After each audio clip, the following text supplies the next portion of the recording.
Nous sommes une société de services numériques spécialisée dans le développement informatique. Nous sommes localisés à Saint-Étienne, nous comptons un effectif d'une quinzaine de personnes. Nous créons des outils numériques pour divers métiers, aussi bien l'industrie en créant des outils pour les aider à optimiser leurs process, des sociétés de services pour les aider à mettre en place des nouveaux produits et quoi qu'il en soit utiliser nos produits au quotidien. Cet accompagnement a démarré lors de la reprise de la société. Nous avons suivi stratégie PME qui nous a permis de définir une stratégie beaucoup plus claire et d'obtenir de bons résultats. Et suite à ce plan-là, nous avons été contactés par le CETIM qui nous a proposé un accompagnement axé développement durable. Nous avons été emballés par cette démarche qui était cofinancée par la région et le CETIM. Alors, nous avons été accompagnés sur deux phases. La première phase, ça a été un audit par un prestataire qui est venu nous travailler sur nos produits, regarder un petit peu quel était l'impact de nos produits sur le développement durable. Donc il a pris un outil type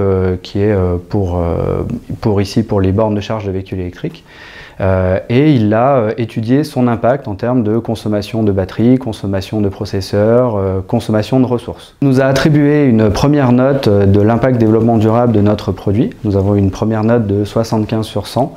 Alors ça parle pas forcément beaucoup, mais en gros les logiciels habituellement sont plutôt sur des notes de 40 au départ et puis après s'améliorent. Et puis il nous a donné beaucoup de pistes d'amélioration sur comment on pouvait encore améliorer nos produits pour avoir encore moins d'impact sur l'énergie.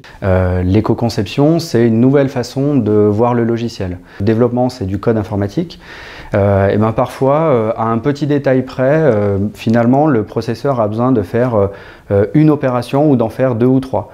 Donc il y a des petites opérations comme ça qui font gagner des micro-temps, ce qui nous a permis d'obtenir une note de 90 sur 100 lors d'une deuxième phase d'audit réalisée par le prestataire.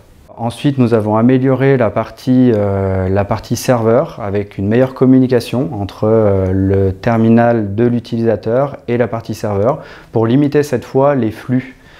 Et en limitant les flux et en faisant des économies sur tous ces petits traitements, finalement, on arrive à des économies importantes. Aujourd'hui, le logiciel que nous avons optimisé nous permet de réaliser une économie de 450 tonnes de CO2 par an sur l'utilisation. Il faut savoir que ce sont des logiciels qui sont très utilisés. Et 450 tonnes de CO2, eh ben, ça équivaut à 450 allers-retours Paris-New York. Voilà. Donc finalement, sur ce genre d'optimisation, eh ben, les impacts sont très forts.